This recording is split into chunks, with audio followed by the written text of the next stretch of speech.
नमस्कार, मैं हूं आचार्य धनंजय। आप देख रहे हैं डेली लाइन का ज्योतिषीय कार्यक्रम एस्ट्रो चक्र।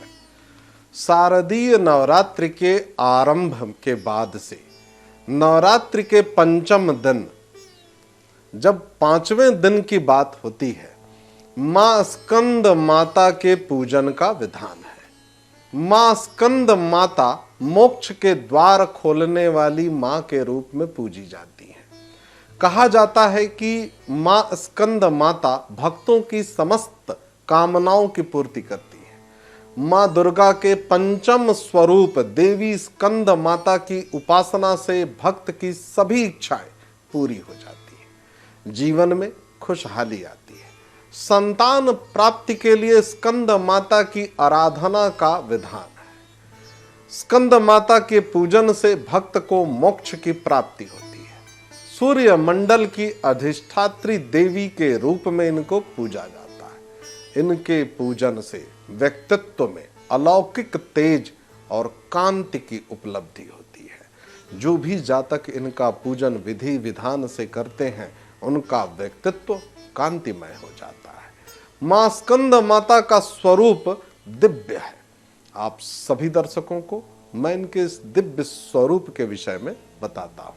मां स्कंद माता का स्वरूप मन को मोह लेने वाला है।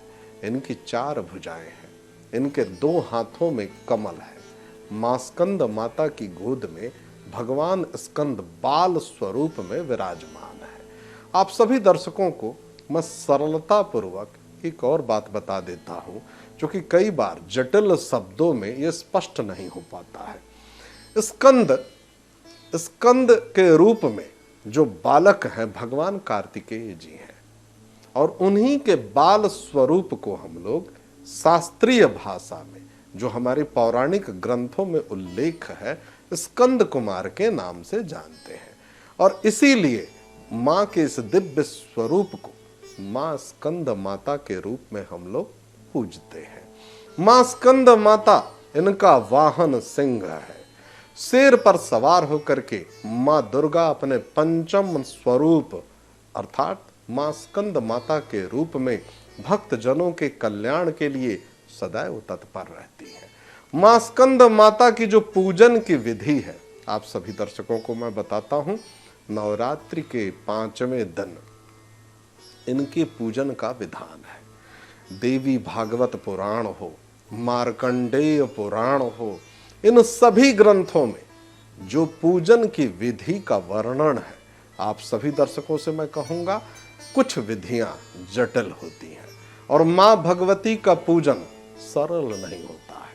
लेकिन हम गृहस्थ लोग सरलता पूर्वक उस पूजन के विधि का ही पालन करें, जो हमारी गृहस्थी की व्यवस्था के अनुकूल हो।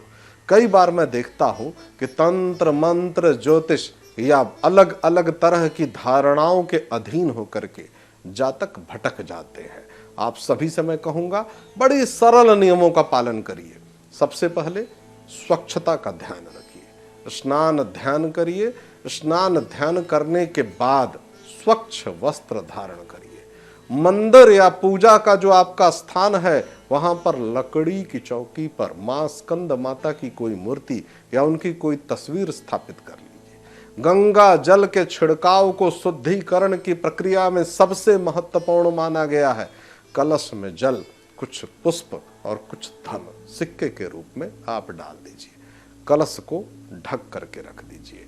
और ये सारी सामग्री प्रयास यही करिए कि मां की तस्वीर या मूर्ति के ही समक्ष, उन्हीं के ठीक पास में चौकी जो लकड़ी की है, वहीं पर ये रहे। अब पूजन का संकल्प करते हुए मां स्कंद माता को रोली कुमकुम अर्पित करिए।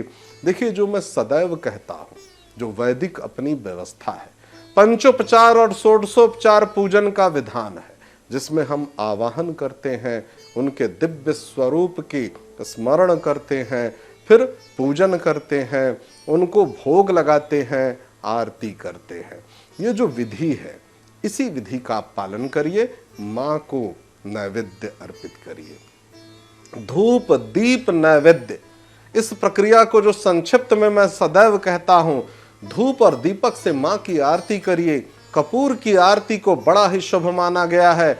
आरती के बाद घर के सभी सदस्यों को जो प्रसाद के रूप में आपने मां को भोग लगाया है वही प्रसाद आप वितरित करिए और सबसे पहले इस बात का ध्यान रखिए, स्वयं प्रसाद ग्रहण करिए। मां स्कंद माता को नीला रंग बहुत पसंद है, तो जो आप वस्त्र इनको अर्पित करेंगे नीले रंग का वस्त्र अर्पित करिए और स्वयं भी प्रयास करिए, क्योंकि मुख्य रूप से आप ही उनके उपासक हैं, तो आप भी नीले रंग का ही वस्त्र धारण करके इनका पूजन करें।